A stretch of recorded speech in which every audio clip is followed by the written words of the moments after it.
Donc bonjour à tous, merci d'être là déjà. Donc moi je vais vous présenter le premier webinaire de cyclisme performance. Donc cyclisme performance qui s'est récemment agrandi puisque nous sommes, maintenant 4 sur ce projet-là. Donc avec, Mathieu Lambert le fondateur, Maxime Frémaux, Valentin Gallet et moi-même. L'ambition de cyclisme performance donc sera et déjà de vous partager du contenu lié à l'entraînement et à la performance en cyclisme. Donc de manière générale, ça va se faire à travers, ben, des webinaires comme aujourd'hui, des articles aussi, podcasts et également une newsletter à laquelle vous pourrez, vous abonner. Donc moi, dans ce premier webinaire, je vais vous parler de la distribution des intensités, donc des différents modèles qui existent et de leur efficacité, supposée ou réelle.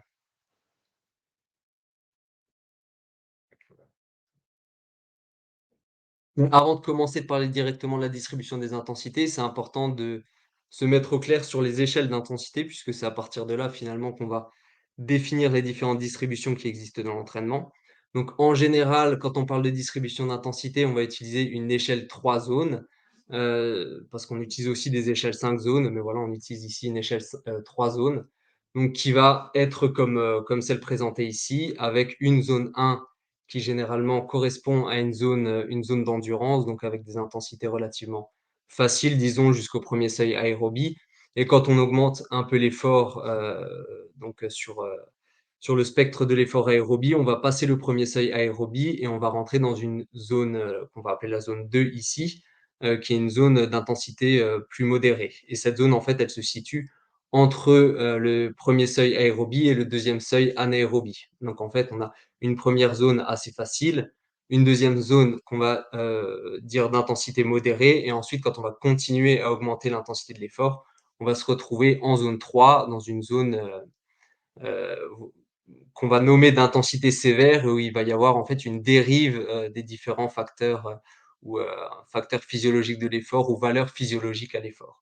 Donc en fait, zone 1, c'est une zone d'état, relativement stable, assez facile encore une fois. Zone 2, on a une augmentation de la lactatémie, mais on reste dans une augmentation qui est relativement stable, au cours de l'effort et par contre, quand on passe en zone 3, encore une fois, on a une dérive assez importante des différents marqueurs physiologiques. Après pour rentrer un peu plus dans les détails, donc cette zone, elle va comme je l'ai déjà dit, mais se situer sur le spectre de l'effort aérobie, c'est-à-dire jusqu'à 100 de la VO2 max, mais il faut savoir qu'après on peut faire des efforts, purement anaérobies qui vont, généralement enfin on pourrait quelque part les rentrer dans cette zone 3. Donc après pour être un peu plus clair par rapport à ça et parce que nous en France, on utilise beaucoup une échelle 5-7 zones, en tout cas on va souvent se référer à l'échelle de Frédéric Grab d'estimation subjective de l'intensité de l'exercice. Et pour vous faire correspondre les différentes zones de l'échelle 3 zones à cette échelle, disons ici 5 zones. Alors déjà, pourquoi j'ai mis que 5 intensités alors qu'il y en a 7 à la base? En fait, tout simplement parce que les intensités 6 et 7 sont des intensités purement anaérobies et que quelque part, elles ne rentrent pas en compte dans l'échelle 3 zones ou alors elles se réfèrent à l'intensité ou à la zone 3 de cette échelle 3 zones. Donc pour revenir à cette, échelle d'intensité ESI, la zone 1, la grande zone 1, donc celle qui est liée à l'endurance sur l'échelle 3 zones, elle va correspondre dans notre échelle d'intensité à nous, aux intensités 1 et aux intensités 2, donc de l'échelle de Frédéric Grapp. On va avoir la zone 2, qui elle va correspondre à l'intensité 3, globalement va correspondre à l'intensité 3 de l'échelle de Frédéric Grapp, on va être là sur des efforts, de type, modéré ou qu'on pourrait appeler de type tempo, selon certaines échelles. Et enfin, quand on va passer en zone 3, donc la zone d'intensité sévère, là, on va se retrouver généralement à I4 ou à I5 selon, l'échelle, d'estimation subjective de l'intensité de l'exercice. Donc encore une fois, avec les intensités I6 et I7 qui, quelque part, on pourrait en débattre bien sûr, mais pourraient être accolées à la grande zone, zone 3. Donc j'espère que pour vous, c'est bien clair au niveau des zones. Donc encore une fois et pour en terminer avec ces schémas-là et avec cette introduction, c'est vraiment une zone, d'intensité facile liée à l'entraînement en endurance, une zone d'intensité modérée entre les 2 seuils et une zone d'intensité sévère au-delà de SV2 et qui va aller jusque finalement au maximum des capacités physiques de l'athlète.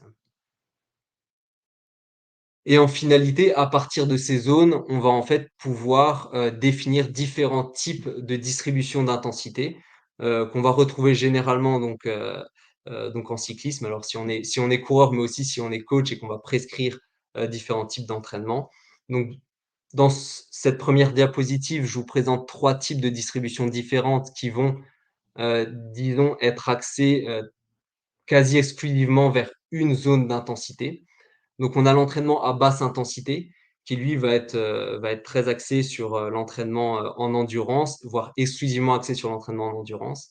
Alors c'est une distribution d'intensité qu'on va retrouver en général lors des périodes foncières, par exemple, qu'on utilise beaucoup en France en hiver, où on va dire, tu ne dépasses pas, le premier seuil aérobie ou tel pourcentage de fréquence cardiaque max, pour ton entraînement et en fait, on va faire tout un bloc d'entraînement, purement en endurance. Alors ici, j'ai fait apparaître sur cette première distribution d'intensité, donc 95 de temps passé en zone 1, 5 passé en zone 2. Après le 5 c'est quelque chose de résiduel parce que forcément dans un entraînement, on va avoir, toujours on à certains moments, dépasser, certaines intensités, donc c'est quelque chose qu'on va retrouver, on va dire très naturellement, dans ce type de distribution. Ensuite, on va avoir un deuxième type de distribution qu'on va retrouver quand même assez régulièrement, chez les coureurs, notamment chez les coureurs, très amateurs, voire débutants. C'est une distribution qui serait très orientée vers l'entraînement entre les seuils, donc vers un entraînement, en zone 2, j'ai envie de dire quasi exclusivement. Alors pourquoi ici on retrouve 40 de zone 1? C'est tout simplement que quand on tourne un entraînement vers les intensités, automatiquement on va quand même avoir, une base de zone 1 puisque à chaque entraînement intensif, on va malgré tout retrouver une période d'échauffement, une période de récupération et aussi, des périodes de récupération au sein même des séances. Mais sur une telle distribution, en fait, quand on regarde en termes de répartition de séances dans la semaine, on pourrait avoir, c'est un exemple, hein, bien sûr, mais une seule séance à basse intensité et sinon 4 séances sur 5, qui seraient faites, à un entraînement de type, plus que modéré, mais, on va dire, soutenu, voire tempo, donc, à moyenne intensité. Sinon, autre chose, mais ce type d'entraînement, on va aussi le retrouver, je l'ai déjà dit, plutôt vers des coureurs débutants parce que finalement, c'est aussi vers ce type de distribution que vont aller des coureurs, qui réalisent, par exemple, un entraînement en endurance, mais qui ne vont pas tout à fait le respecter. Donc finalement, au lieu de faire beaucoup de zone 1, comme par exemple leur entraîneur leur demanderait de faire, ils vont se retrouver à faire beaucoup de zone 2 parce qu'en fait, ils sont tout le temps à fond. Ils ont l'impression qu'il faut toujours être fatigué pour bien s'entraîner. Donc on va finalement retrouver beaucoup ce type de distribution chez des coureurs, plutôt débutants. Et enfin, en tout cas, enfin sur cette diapositive, un troisième type d'intensité, de distribution d'intensité, c'est une distribution qui serait tournée, de manière très importante vers la très haute intensité, donc vers, on pourrait dire l'intervalle training, vers beaucoup d'intervalle training. Ça, c'est quelque chose qu'on retrouve plus rarement en cyclisme. On le retrouve, par exemple, on peut le retrouver, en cyclisme sur piste, hein, par exemple, mais en route ou même en cyclo-cross ou en VTT, c'est quelque chose qu'on retrouve plus rarement, en tout cas, au moins en France. Donc c'est un entraînement qui serait, ici, voilà, un peu comme l'entraînement au seuil où on pourrait retrouver 4 séances sur 5 dans la semaine axées sur de l'intervalle training ou des séances à haute intensité. Donc quand je parle de haute intensité ici, c'est de la zone 3. Et enfin, on va retrouver, aussi 2 types de distribution qui seraient un peu plus hybrides, j'ai envie de dire, où on va retrouver à chaque fois beaucoup de zone 1, beaucoup d'endurance, mais aussi, relativement beaucoup d'intensité, en tout cas en termes de charge de travail, mais sans que cela soit excessif. On a par exemple le modèle donc polarisé et le modèle pyramidal. Le modèle polarisé qui lui est donc encore une fois axé vers beaucoup d'entraînement d'endurance pour avoir une espèce de, on va dire, une base foncière solide qui viendrait sous-tendre des intensités et des séances, d'intensité qui viendraient pimenter finalement ce travail foncier. Donc ici des intensités tournées vers la zone 3, donc par exemple des séances d'intervalle training qui seraient là, mais qui seraient présentes de manière non excessive et assez régulière. On pourrait avoir par exemple sur une semaine polarisée, 2 séances à très haute intensité dans la semaine et le reste de la semaine consacré à la basse intensité. Et de la même manière, le modèle pyramidal, en fait, qui ressemble beaucoup au modèle polarisé, consacrerait aussi beaucoup de temps, à la base foncière, donc à l'entraînement en endurance. Mais par contre, au lieu de consacrer, on va dire relativement, beaucoup de temps ou le reste du temps, à la zone 3, le consacrerait davantage des séances d'intensité à la zone 2, donc à un travail entre les seuils. Donc en fait, la différence entre polarisé et pyramidal, c'est que le polarisé, consacrerait plus de temps, à l'entraînement à très haute intensité, alors que le pyramidal se consacrerait plus à un entraînement au seuil. Par contre, les 2 distributions d'intensité, verraient une base foncière toujours assez importante dans l'entraînement.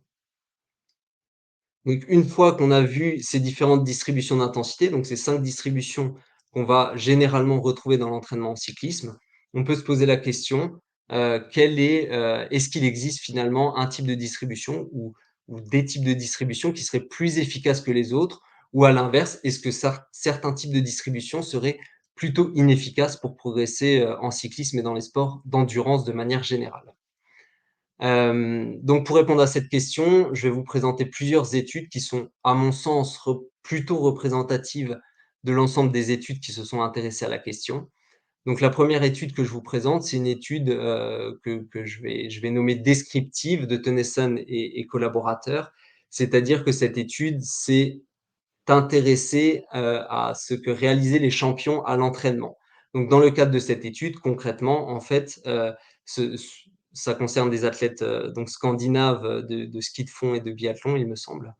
Et en fait, pour ces athlètes, ce sont à chaque fois des athlètes qui ont obtenu soit une médaille d'or aux JO, soit, une médaille d'or aux championnats du monde. Donc on est vraiment sur le plus haut niveau possible et on va regarder, sur l'année de leur meilleure performance en carrière, comment ces athlètes se sont entraînés, donc de manière quelque peu rétrospective.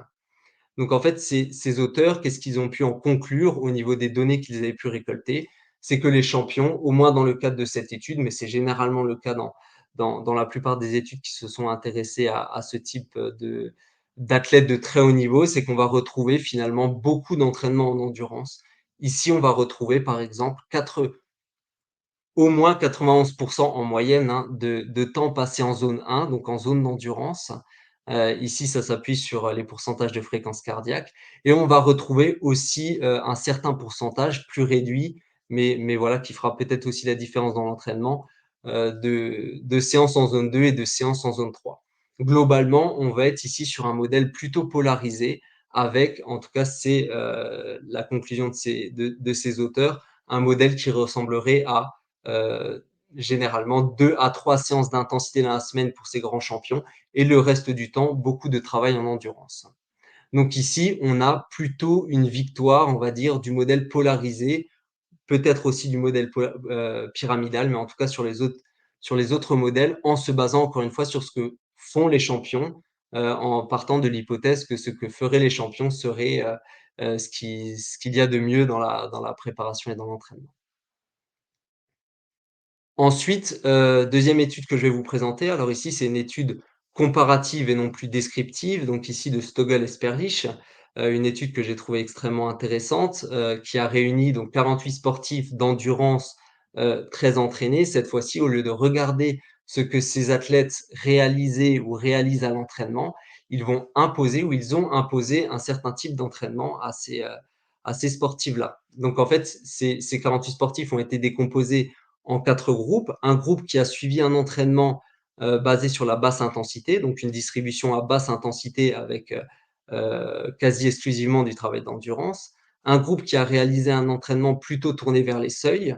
Un groupe qui a réalisé une distribution d'entraînement, polarisée et enfin un groupe d'entraînement qui a réalisé une distribution, tournée vers les très hautes intensités. Et donc en fait, ces auteurs ont réalisé des mesures de performance et des mesures physiologiques en amont de l'intervention ou des interventions d'entraînement et après les interventions d'entraînement pour voir quel groupe finalement avait le plus progressé par rapport aux autres groupes. Et la conclusion de cette étude, quelle est-elle? En tout cas, c'est dans le cadre de cette étude, c'est que le modèle polarisé ici l'a, emporté sur les autres modèles. Ça a été ici le modèle le plus efficace, pour faire progresser ces athlètes d'endurance avec des résultats, ici présentés qui, se rapportent en fait à des pourcentages de progression, donc par rapport, au seuil et à la PMA notamment. On retrouve en deuxième position, donc un modèle qui a été aussi plutôt efficace, mais légèrement moins que le modèle polarisé, c'est le modèle tourné vers les très hautes intensités. Et enfin, on retrouve au fond de la classe, le modèle au seuil et le modèle à très basse intensité, qui finalement ont été, encore une fois dans le cadre de cette étude, des modèles, pas très efficaces, en tout cas par rapport au modèle polarisé et au modèle à haute intensité. Donc, une dernière question qu'on pourrait se poser, parce que finalement dans cette étude que je viens de vous présenter, il n'est pas question du modèle pyramidal. Donc où se situerait le modèle pyramidal? Est-ce qu'il serait plutôt aussi efficace que le modèle polarisé, donc plutôt efficace? Ou finalement est-ce qu'il serait peu efficace comme le modèle au seuil puisque les intensités seraient tournées, vers de l'entraînement au seuil? Donc pour répondre à cette question, qui est, à mon avis et j'ai trouvé un peu moins débattue que la question du polarisé, par exemple, par rapport à l'entraînement au seuil. Mais il existe, et j'ai trouvé des études qui se sont intéressées au sujet et là, je vous présente une étude, de Treff et collaborateurs qui a donc comparé un entraînement pyramidal avec un entraînement polarisé. Concrètement, ici, c'est 14 rameurs élites, donc des athlètes d'endurance qui ont réalisé pendant 11 semaines, alors soit un entraînement pyramidal, soit un entraînement polarisé. Et les conclusions de cette étude, c'est que finalement, le modèle pyramidal était peu ou prou aussi efficace que le modèle polarisé. Par contre, on pouvait noter une tendance, encore une fois dans le cadre de ces travaux, c'est que, le modèle pyramidal était, en tout cas, il y avait une tendance, c'est qu'il était meilleur pour améliorer, les performances au seuil et que le modèle polarisé était ici meilleur pour améliorer la performance, à la puissance maximale aérobie et finalement, ça paraît assez logique puisque, le modèle pyramidal tourne son entraînement intensif vers les seuils, donc c'est logique de voir ou ça paraît plutôt logique de voir une amélioration des seuils et le modèle polarisé tourne plutôt son entraînement, intensif vers la PMA. Donc au final, qu'est-ce qu'on peut en conclure à la vue de ces études-là et des études, et d'autres études que je n'ai pas, nécessairement rapportées, en détail ici? Mais c'est que le modèle polarisé, en tout cas c'est ma vision des choses, par rapport à mes lectures, c'est que le modèle polarisé et le modèle pyramidal, sont les modèles les plus, ou seraient les modèles les plus efficaces pour améliorer les performances en endurance. À l'inverse, et je le redis, au fond de la classe, on retrouverait plutôt le modèle, axé vers un entraînement exclusif en endurance et le modèle tourné, vers un entraînement, au seuil, donc avec énormément de travail, au-dessus de SV1 et entre SV1 et SV2. Avec aussi cette petite note supplémentaire, c'est que pour moi, le modèle, tourné vers, exclusivement de l'endurance est certainement peu susceptible d'entraîner des formes de surmenage chez les athlètes, alors qu'à mon sens, l'entraînement au seuil serait plus susceptible d'augmenter les risques de surmenage chez les sportifs. Et enfin, on retrouve en tout cas, par rapport à il me semble la seule étude que j'ai vue qui s'est intéressée à ce sujet, il y en a certainement d'autres, hein, mais c'est la seule, il me semble, que j'ai vue à ce sujet. L'entraînement tourné vers les hautes intensités est donc peu étudié, mais là où il a été étudié, en tout cas, de ce que j'ai vu, il était plutôt efficace, mais légèrement moins efficace quand même que le modèle polarisé et certainement alors, aussi un peu moins efficace que le modèle pyramidal. Donc après derrière, ces résultats, on peut aussi se poser la question, bien sûr, de pourquoi, le modèle polarisé, le modèle pyramidal seraient des modèles, plus efficaces pour améliorer les performances. Alors moi, j'ai retenu 2 hypothèses pour expliquer cela, 2 hypothèses qui sont complémentaires. La première que je vous présente ici, c'est que finalement, au-delà de SV1, donc quand on passerait de la zone 1 donc à la zone 2 et au-delà de la zone 2, en fait, en termes de récupération, beaucoup de choses changeraient. Concrètement, on aurait, selon certaines hypothèses en tout cas, une perturbation du système nerveux central qui serait supérieure, au du moment où on passerait ce 1er seuil aérobie et donc on aurait peu d'accumulation de fatigue quand on resterait en endurance. On serait donc capable d'accumuler une certaine charge d'entraînement, alors qu'une fois qu'on passerait le 1er seuil aérobie, on aurait tout de suite une accumulation de fatigue beaucoup plus importante et d'où certainement l'impossibilité de multiplier les séances, à très haute intensité ou même à intensité, disons, modérés, dans l'entraînement, en tout cas de les multiplier à l'infini. Donc ça, c'est la première hypothèse que moi j'ai retenue, et la deuxième hypothèse qui est complémentaire à cette première hypothèse, c'est que l'entraînement à haute intensité et l'entraînement, en volume à basse intensité seraient finalement complémentaires et agiraient, selon des voies différentes, pour améliorer la performance aérobie, notamment la performance aérobie au niveau musculaire. Donc on aurait, finalement, à travers les hautes intensités et un volume d'entraînement en endurance, hem, des adaptations qui seraient à peu près similaires, mais qu'on pourrait, stimuler plus fréquemment puisqu'on l'a vu tout à l'heure, on serait certainement limité en termes d'entraînement à haute intensité, à cause, justement d'une accumulation de fatigue qui serait problématique, mais on le serait beaucoup moins avec un entraînement en endurance, et donc en complémentant, les 2 types d'entraînement, on retrouverait un modèle plutôt efficace et plutôt «safe» entre guillemets pour améliorer les performances des coureurs en endurance. Et donc, avant de passer, à la conclusion, aux applications, pratiques qu'on va retenir, je voulais vous parler encore une fois de cette étude. Je vous dis encore une fois parce que c'est une étude que j'avais déjà présentée dans un précédent webinaire, une étude de Philippa et collaborateurs qui, s'est intéressé au modèle pyramidal et au modèle polarisé, donc comme, dans beaucoup d'autres, travaux. Mais la curiosité de cette étude, c'est qu'ils ont proposé aussi un groupe d'entraînement qui a réalisé d'abord un entraînement pyramidal, puis un entraînement polarisé. Donc l'étude se passe sur 16 semaines, donc 8 semaines pyramidal, 8 semaines polarisé, et un groupe qui a réalisé l'inverse aussi avec d'abord du polarisé et d'abord du pyramidal. Et finalement, parmi les 4 groupes, donc il y avait aussi un groupe seulement pyramidal, un groupe seulement polarisé, et parmi ces 4 groupes d'entraînement, dans le cadre, de ce travail-là, le groupe qui a le plus progressé a été le groupe qui a enchaîné, donc d'abord un entraînement pyramidal, puis ensuite un entraînement polarisé. Donc cela, alors cette étude, on peut l'interpréter de beaucoup de manières et on peut émettre beaucoup d'hypothèses, mais ici, ce qui nous intéresse, en tout cas moi, ce qui m'a intéressé, c'est que finalement, on n'est pas obligé de se cantonner à un seul type de distribution des intensités, et même, il pourrait être très efficace de varier les types, de distribution d'intensité dans l'entraînement, que cela soit à l'échelle certainement d'une saison ou même à l'échelle de plusieurs saisons.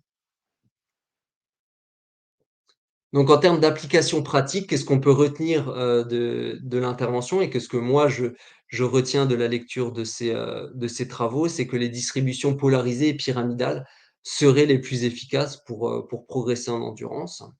Que le modèle polarisé serait lui certainement, en tout cas qu'il y aurait une tendance, qu'il serait certainement plus efficace pour améliorer la puissance maximale aérobie, et que le modèle pyramidal, lui, à l'inverse, serait certainement plus efficace pour améliorer l'entraînement, pour améliorer les performances au seuil avec un S, donc au seuil ventilatoire numéro 1 et au seuil ventilatoire numéro 2.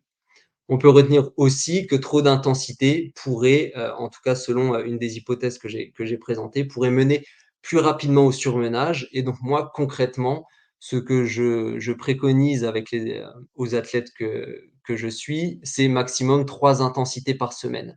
Pour moi, au-delà de 3, on est déjà dans quelque chose qui pourrait devenir problématique ou vite problématique, y compris avec, des athlètes de très haut niveau. Après, je mets de côté ici l'entraînement, par bloc, qui est encore un autre type d'entraînement, mais en routine, maximum 3 intensités par semaine, ça me semble, vraiment un plafond, un plafond assez haut. Et enfin, et ça c'est par rapport à la dernière étude que j'ai présentée rapidement, je vous incite aussi à varier et à ne pas vous cantonner à un seul type de distribution dans votre entraînement. Et ma dernière diapositive, je voulais vous présenter un exemple concret d'une semaine d'entraînement que je pourrais, proposer à des athlètes. Mais là, la particularité de cette semaine d'entraînement, c'est que je pourrais la proposer à des athlètes, heu, on va dire, amateurs, ou à des athlètes de très haut niveau. Et finalement, moi, je proposerais à la base, donc d'une semaine d'entraînement classique, 2 séances d'intensité, soit tournées vers les seuils, soit tournées vers la puissance maximale aérobie, et ensuite j'entourerai, ces séances d'intensité de séances d'endurance pour, déjà m'assurer que le risque de surentraînement, ou de surmenage à long terme est faible, et ensuite pour proposer un modèle d'entraînement qui permettrait aux athlètes de progresser. Parce qu'il faut noter aussi donc que 2 séances d'intensité, dans la semaine est quelque chose d'assez «safe» entre guillemets par rapport au surmenage, mais que même chez des athlètes élites très entraînés, 2 séances d'intensité par semaine peuvent suffire pour engendrer des adaptations positives et une progression. Donc voilà, alors moi j'en ai terminé avec ma présentation. Heu, Place aux questions, à voir s'il y en a bien sûr et en tout cas moi je me ferai un plaisir d'y répondre.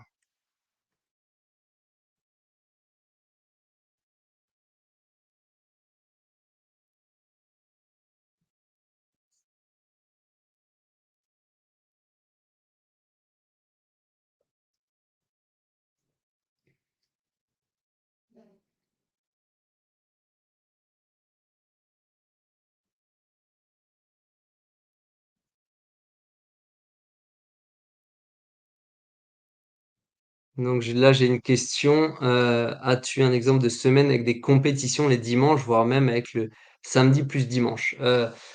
Oui, oui, oui, j'ai des exemples. Je vais pas vous en tout cas, je vais vous décrire ce que je ferais pour des athlètes qui courent, soit le dimanche, soit le samedi ou le dimanche. Mais moi, j'ai un principe d'entraînement, c'est 2 séances d'intensité ou de très haute intensité dans la semaine, voire une troisième séance. Donc en fait, ça tourne autour de, on va dire, une moyenne de 2 séances et entre 1 et 3 séances. Et la compétition, qu'elle soit le samedi ou le dimanche, moi je la considère évidemment comme une séance à très haute intensité. Donc par exemple, si le coureur court samedi et dimanche, éventuellement, je pourrais mettre une séance assez facile dans la semaine. Je sais pas, ça peut être le jeudi, le mercredi ou le mardi, et par contre, s'il court une seule fois dans la semaine, généralement, je me cantonne aussi à une seule séance à très haute intensité, dans la semaine. Parce que, pour moi, heu, surtout en cyclisme, où on est dans un modèle où on va répéter les compétitions, dimanche après dimanche. C'est pas un modèle que moi j'apprécie spécialement, mais c'est souvent la réalité des choses. Je pense qu'il est important de préserver les organismes et donc de à mon sens, en tout cas, de limiter le travail à haute intensité dans la semaine, quand il y a une course le dimanche. Mais il ne faut pas l'abandonner. Donc, voilà, j'espère que j'ai répondu à ta question. En tout cas, c'est la réponse que moi je peux apporter. Ensuite, je vois par quoi est causée la dérive des facteurs physiologiques à haute intensité. Alors là, j'espère que je me trompe pas en te disant ça. Là, il y en a d'autres, je sais dans la salle qui sont très au fait de ces choses-là, donc peut-être qu'ils pourraient, me corriger éventuellement. Mais notamment, il me semble qu'il y a notamment la fatigue engendrée, au niveau musculaire et le recrutement des fibres, rapides pour venir soutenir l'effort et des fibres qui demanderaient, davantage, qui seraient moins efficaces, on va dire, en termes, énergétiques et donc on aurait globalement un recrutement de plus en plus important des fibres rapides pour venir soutenir l'effort à haute intensité. Mais je me demande s'il n'y a pas d'autres facteurs qui rentrent en compte et encore une fois, si ce que je raconte n'est pas complètement exact, n'hésitez pas à me corriger.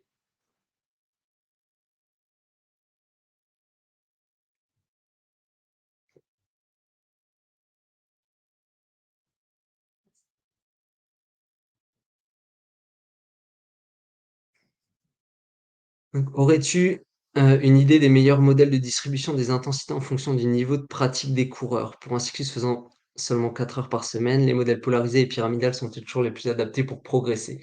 Ça, c'est une excellente question.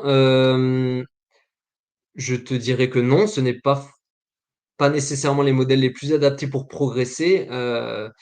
Alors, on peut en répondre de différentes manières, mais moi, en tout cas, avec des athlètes qui s'entraînent peu, parce que je suis aussi, notamment des cyclosportifs, à l'entraînement, des gens qui ont très peu de temps pour s'entraîner. Dans ce cas-là, je vais les orienter vers un travail à très haute intensité, plutôt. Donc en fait, quand les athlètes manquent de temps et notamment quand leur entraînement n'excède pas, on va dire, 3 séances par semaine, je vais plutôt les orienter vers des hautes intensités. Donc en fait, je garde finalement le modèle que je vous ai présenté, sur la dernière diapositive, c'est-à-dire 2 séances d'intensité et après je vais «combler» entre guillemets avec, des séances d'endurance. Donc ça, c'est un modèle que je pourrais utiliser avec hem avec des athlètes, purement amateurs qui rouleraient peu. Donc partir sur 2 séances d'intensité et après si ce coureur-là, s'il fait plus de 2 séances dans la semaine, ben les complémenter avec des séances d'endurance.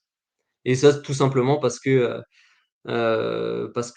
finalement on mettrait plus de temps à récupérer donc d'une séance d'intensité, mais si on roule que 2 fois dans la semaine et qu'on met 48 heures à récupérer, finalement ce n'est pas un problème.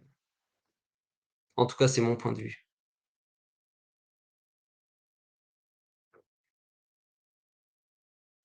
En ce qui concerne les endurances, faut-il se cantonner à des durées supérieures à la durée des compétitions cibles ou bien des séances courtes d'endurance peuvent avoir des impacts sur l'endurance du coureur? Évidemment que des séances courtes peuvent avoir un impact sur les capacités physiques du coureur, ça, il y a moi, j'ai aucun problème avec ça et bien sûr que non, il faut pas nécessairement, faire plus long que la compétition. Je prends l'exemple des ultra trailers, là, actuellement, je suis, quelqu'un qui va préparer, la traversée de la France, donc sur 2 500 kilomètres en compétition.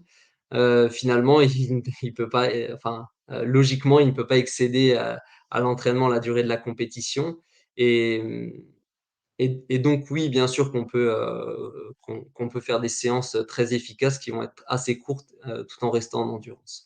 Par contre, si on va sur de l'entraînement, par exemple, si on fait des séances, de maximum 1 heure et demie en endurance, là, je vous conseillerais d'aller un peu plus haut dans la zone 2. Quand je parle de zone 2, c'est sur une échelle, 5 zones. Donc, en intensité 2, intensité d'endurance toujours, mais j'irai un peu plus haut que, par exemple, si vous réalisez une séance de 4-5 heures ou plus.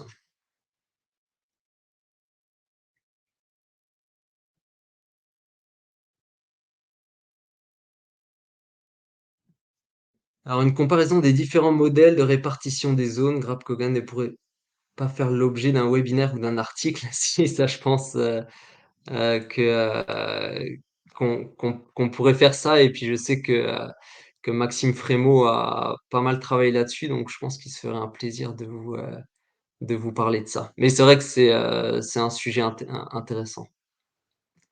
Selon la dernière étude, il semble donc qu'il faut travailler en général à intensité au seuil, modèle pyramidal, avant de commencer l'intensité PMA, modèle polarisé.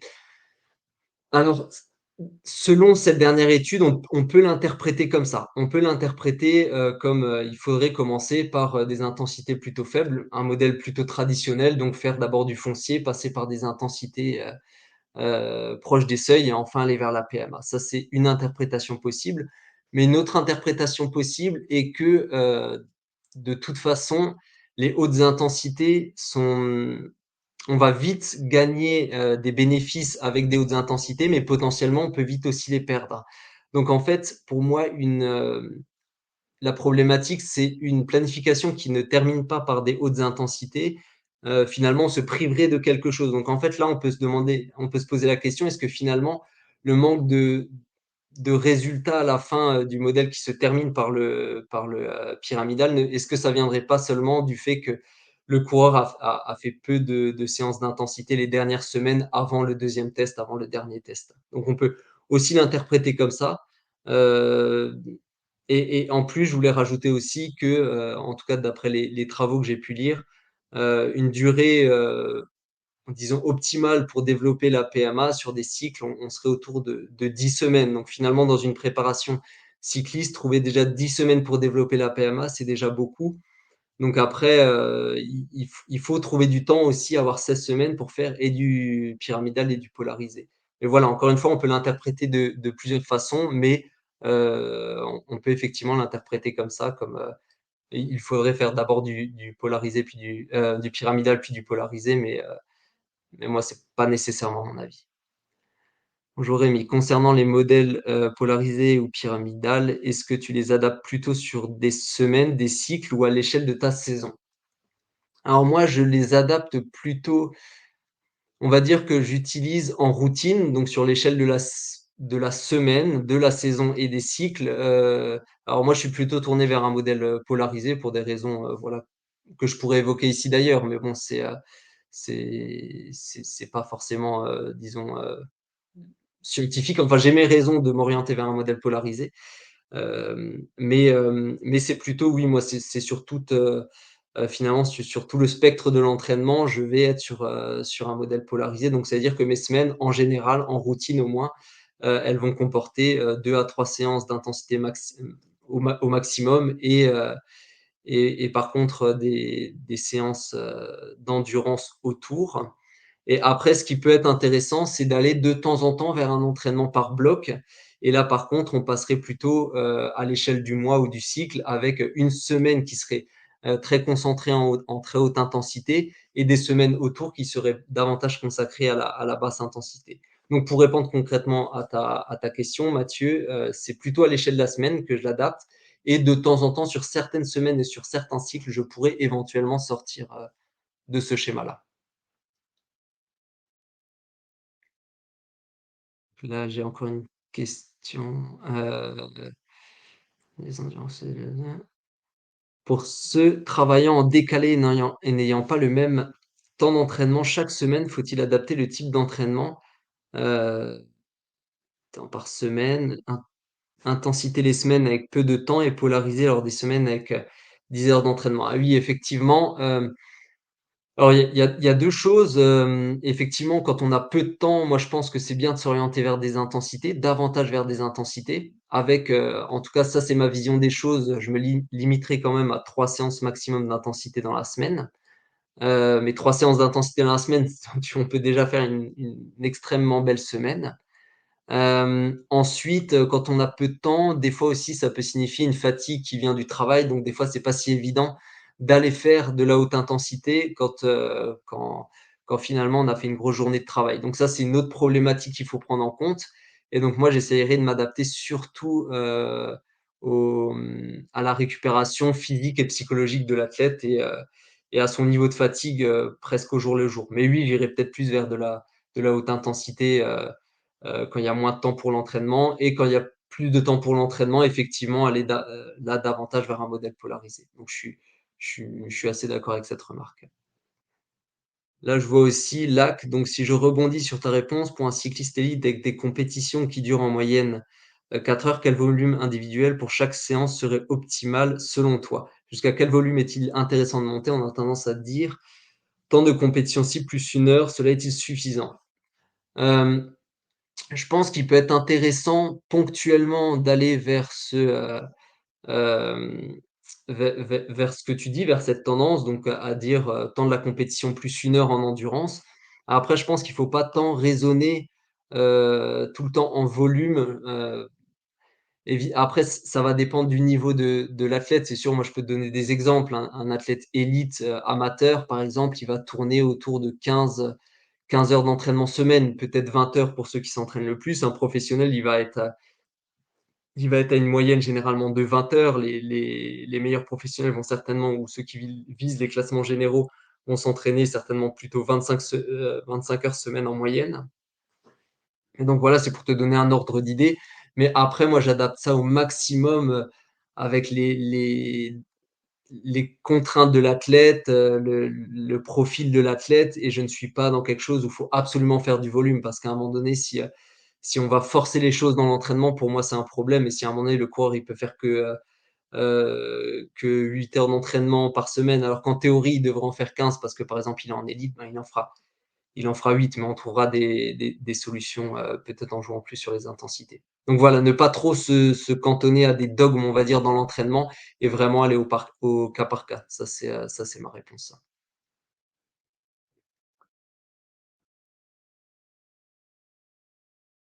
Ensuite, on voit pas mal, d'amateurs qui ont une vision à l'année, mais est-ce qu'il n'y a pas des pistes à explorer pour voir un peu plus long terme sur 2 3 saisons notamment, s'adapter à encaisser les charges, augmenter le volume, quitte à mettre un peu de côté avec modération les intensités dans un premier temps?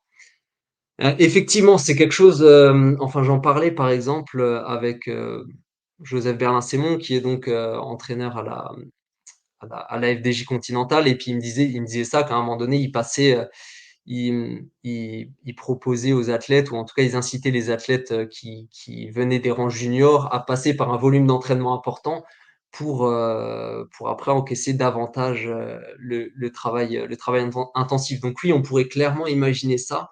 Après, moi, je trouve qu'avec un modèle polarisé, on va être quand même assez, on peut facilement travailler tout le temps. Alors c'est pas nécessairement une bonne chose, mais ce qui va, à mon sens, faire la qualité d'un athlète, c'est quand même la récurrence des charges et le fait de travailler tout au long de l'année. Donc si on est sur un modèle polarisé, pour moi, on peut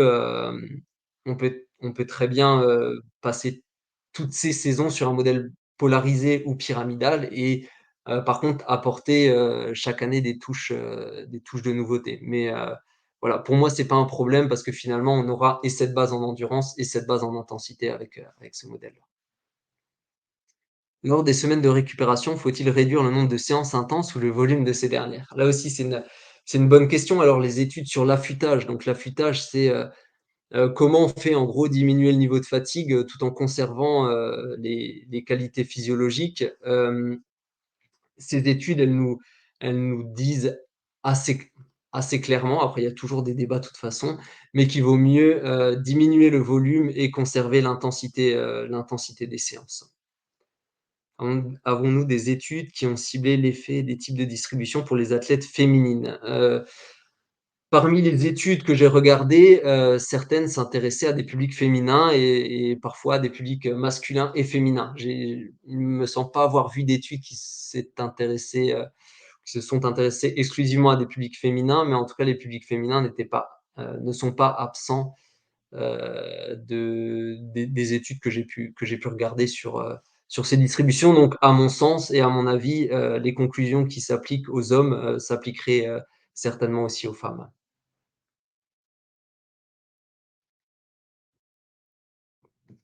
Ensuite, avons-nous des études qui ont ciblé l'effet des types, c'est celle que que je viens de lire, donc voilà. Donc n'hésitez pas si vous avez encore des questions. Il y en a eu pas mal, mais il y a énormément de débats là-dessus et je pense qu'on pourrait en parler encore des heures parce que c'est un sujet d'ailleurs qui est pour moi extrêmement intéressant aussi et où je me pose aussi, beaucoup de questions. Donc j'attends encore, un petit peu voir s'il y a une dernière question qui arrive et puis si c'est pas le cas, ben, je vous souhaiterais une bonne soirée. Non, bah, ça a l'air d'être bon de votre côté donc encore, tiens, encore une peut-être, que penses-tu, des intensités sur home trainer vs sur le terrain? Ça, ouais, c'est aussi une bonne une bonne question. Alors ce que j'en pense, moi, c'est que, en tout cas, moi, j'aime beaucoup le travail sur home trainer parce que on peut faire un travail qualitatif assez extraordinaire, très ciblé. Quand on est entraîneur, je trouve que c'est une facilité, extrême pour construire des séances, de qualité donc moi, personnellement, j'aime beaucoup le home trainer. Après, la difficulté du home trainer, moi, c'est déjà en termes de motivation pour certains athlètes, c'est compliqué et en plus, forcément, on n'a pas exactement la même position et le même rendement que sur le terrain. Donc on est bien obligé de passer si on veut être performant sur le terrain, on est bien obligé de passer à un moment donné, par des séances, d'intensité sur le terrain. Donc moi, on va dire que mon modèle idéal, ça serait faire, des séances plutôt axées, physiologie sur l'home trainer, donc avec des séries très précises et peut-être des exercices qui s'apparenteraient davantage aux intensités de la compétition sur le terrain.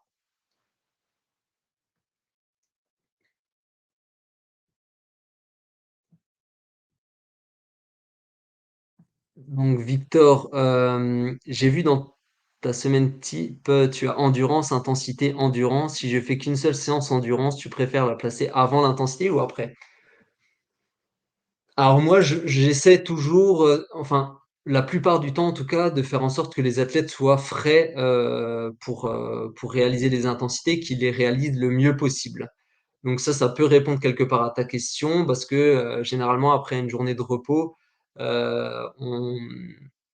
on est plus frais, généralement, mais par contre certains athlètes, notamment quand on monte vers le haut niveau, après une journée de repos, on peut aussi avoir du mal à remettre l'organisme en route. Donc ça va plutôt dépendre du niveau du coureur et puis beaucoup discuter avec le coureur pour voir ce qui lui va le mieux.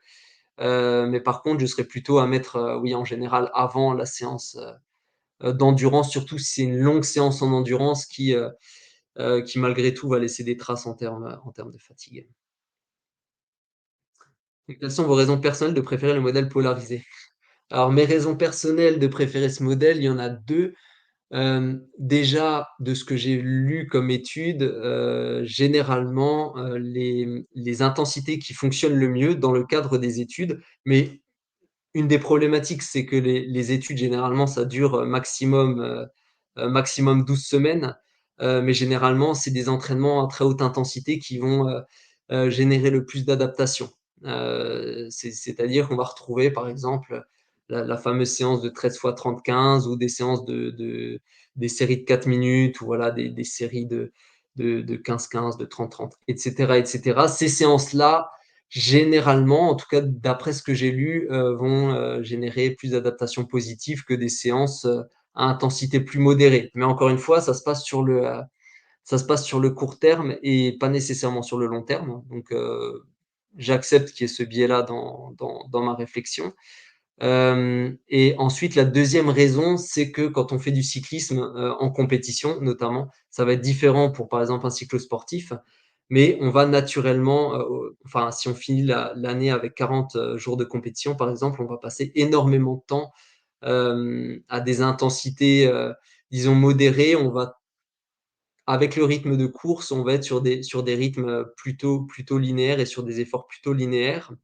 Et pour moi, il est important de contrebalancer ça avec des hautes intensités parce qu'à un moment donné, si l'hiver, par exemple, on fait, que du pyramidal et des intensités plutôt tempo, qu'en saison, on rajoute aussi des intensités tempo, en plus des compétitions, on va vite arriver à un phénomène, enfin, on va parler souvent de dieselisation de l'athlète, donc un athlète qui va être moins capable de changer d'intensité et de réaliser des accélérations et c'est donc pour ça hem que je vais préférer on va dire en parallèle des compétitions, plutôt aller vers un modèle polarisé.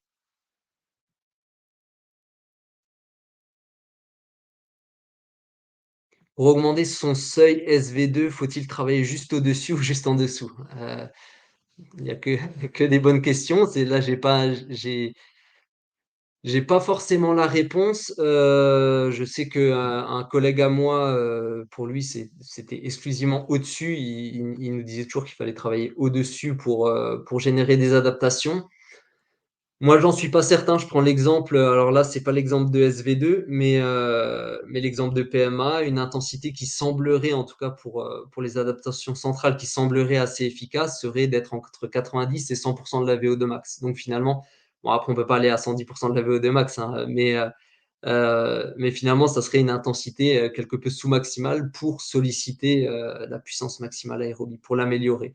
Après pour ce qui est du seuil, moi, personnellement, j'irais plutôt soit vers des intensités hein, légèrement au-dessus du seuil ou ASV2 ou alors, ce qu'on appelle over under, aller, passer par exemple 2 minutes au-dessus du seuil et après 2 minutes juste en dessous, 2 minutes juste au-dessus, 2 minutes juste en dessous. Ça peut être une séance, type qui peut être assez intéressante à mon sens pour améliorer SV2. Et après autre chose, pour améliorer SV2, enfin ça non, ça vaut peut-être plutôt pour SV1, mais j'allais parler du volume d'entraînement global, mais non, ça oublie, c'est plutôt pour le SV1. Et voilà. De même pour SV1 du coup, ben là pour le SV1, généralement, on préconise, plutôt 2 types d'entraînement. Je dis en tout cas, c'est ce que moi je retrouve, souvent. C'est soit aller vers l'entraînement à SV1 ou autour de SV1 pour améliorer SV1 ou augmenter le volume global d'entraînement du coureur. Donc là, ce qui est aussi, quand on parle de modèle polarisé, modèle pyramidal ou d'autres modèles, ce qui est aussi intéressant, ce qui serait intéressant, ça serait de tester les athlètes pour vraiment définir un profil et cibler également les forces et les faiblesses des athlètes et peut-être plus les orienter vers un modèle pyramidal ou polarisé selon les forces et les faiblesses des athlètes et enfin voilà, personnellement, c'est quelque chose que je trouverais assez intéressant et d'ailleurs, enfin j'en profite, mais notre prochain podcast sera sur le testing, donc ça sera peut-être l'occasion, d'évoquer tout ça. Mais là, je dérive un peu.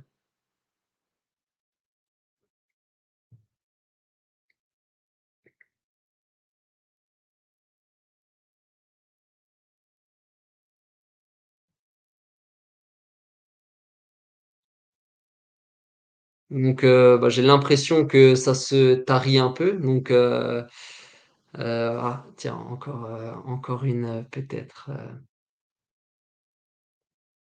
mmh, merci pour cette présentation et ces échanges très intéressants. Ben, merci, merci à vous. Moi, ça me fait, toujours réfléchir aussi déjà de préparer un webinaire, donc pour moi, c'est c'est intéressant. Puis ça me fait plaisir, de pouvoir échanger avec vous. Enfin, moi, je suis assez friand de la partie questions, donc c'est bien. En tout cas, merci à vous. Merci, d'avoir été présent, jusqu'au bout et puis, peut-être à bientôt en tout cas. Alors ce sera pas forcément moi pour le prochain webinaire, mais avec Sixis Performance, on va continuer à partager avec vous et puis à échanger. Donc je vous souhaite une bonne soirée puis à bientôt certainement.